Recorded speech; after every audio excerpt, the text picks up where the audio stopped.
While there have been many sets of professional League of Legends players that have stuck together throughout their careers, none have been quite as prolific as Prey and Gorilla. After the Korean scene saw many of its players leave the region in favor of playing elsewhere prior to the 2015 season, the LCK was forced to scramble. Players from all over Korea, including the entire roster of defending world champion Samsung White, scattered throughout China, North America, and Europe. Anyone good here will be in China by the end of the year. Let's keep that in mind as you watch Champions.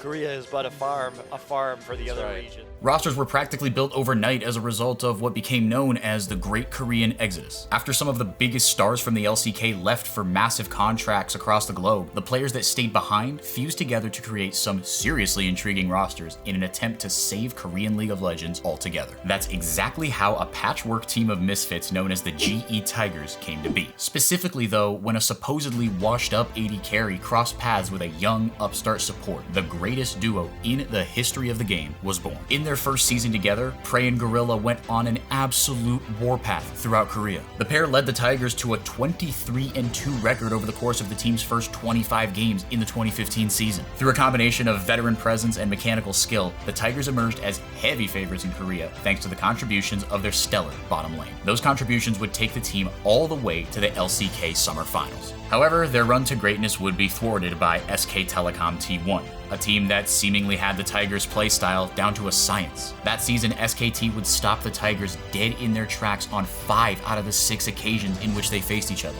The most famous of those meetings came in the 2015 World Finals, when SKT toppled over the Tigers by a score of 3-1. Last stand, 2 inhibitors down. Here SKT comes. On the hunt, goes in. That's going to be Hojin in a real sticky situation. He goes down a full 3-man Gnar ultimate. That's going to be smacked down now. Eyes onto the AD carry, but the support hits. It's going to be Kuro out safely. Prey, however, has to run away from his base. SK Telecom looking to take down the final Nexus turrets. It does not look good for Kuro and his team. KOO Tigers are falling. SKT will be your first ever 2-time world champions!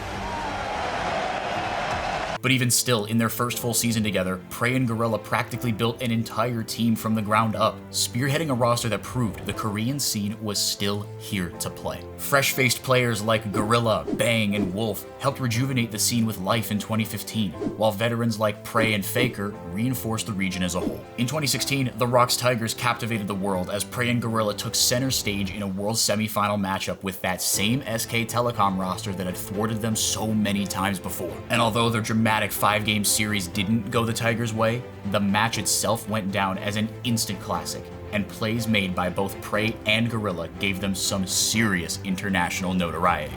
And they even got the pick off on Bang. ROX doesn't actually have to stop pushing right now. They can delay the recalls. The arrows. Look at the arrow. Get teleport.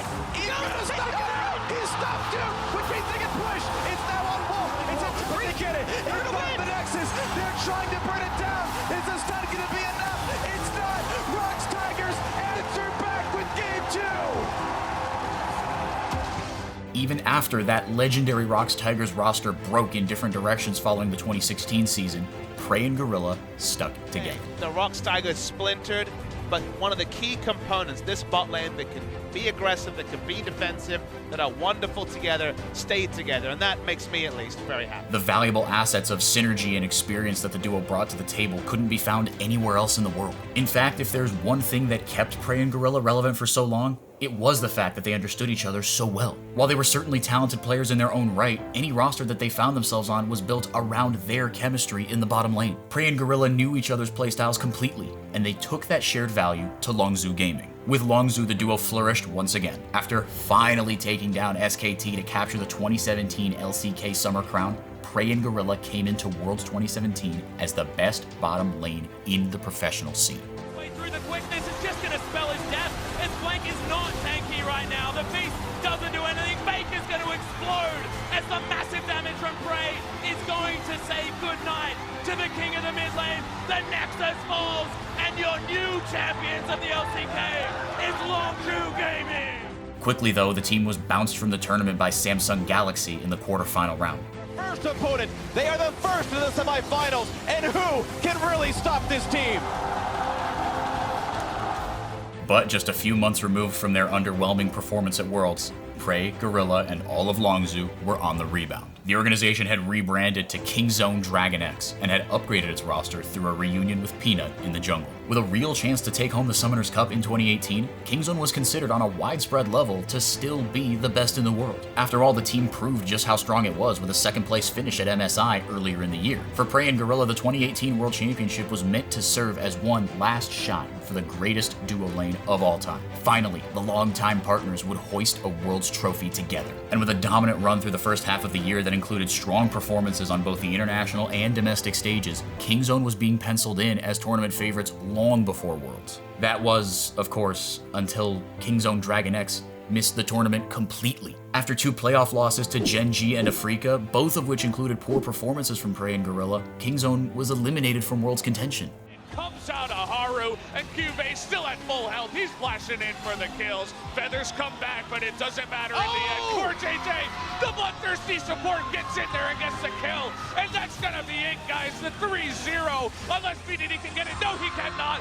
Gen Z are going to war. And still, to this day, neither Prey nor Gorilla has reached the World Championship again. Kingzone would, in the end, prove to be the duo's last shot at reaching the game's peak together.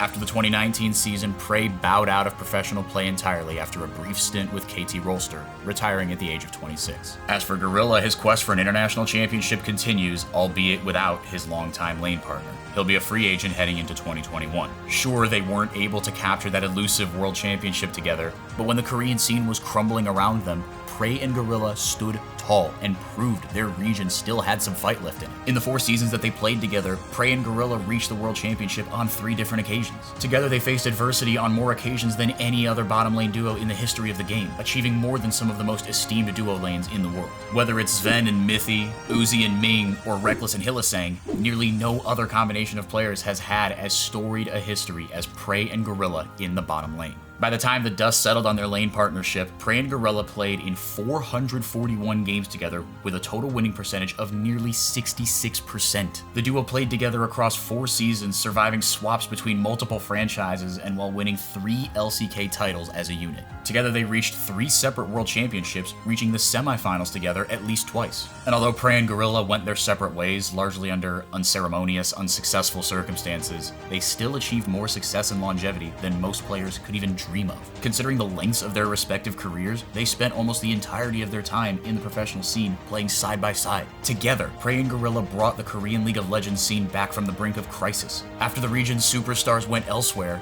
it turned to them for an answer. When Prey and Gorilla joined the Tigers in 2015, the Korean scene was relying on a wing and a prayer. The LCK was simply hoping that the team, spearheaded by its promising bottom lane, could stay competitive in an ever-changing domestic scene. What they brought instead was a totally new age of dominance.